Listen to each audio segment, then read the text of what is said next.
As-Salam TV, amani ya Waislamu. Dalili gani zikijitokeza tutasema sasa mgonjwa wetu ama mama mjamzito huyu ana sindikizo la damu? Haya, asante sana ndugu mtangazaji.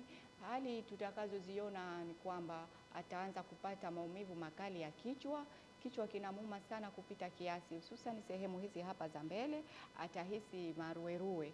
Kuna vimurimuri fulani hivi, ikiwa presha kubwa unaviona hasa kama vyeupe vinyota nyota vinaweza kukupitia usoni, sawa Na dalili nyingine, ataanza kuvimba.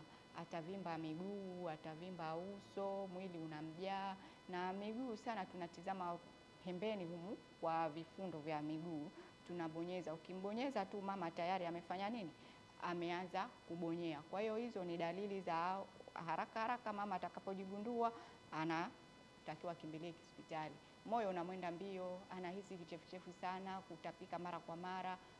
Hizo nazo ni dalili.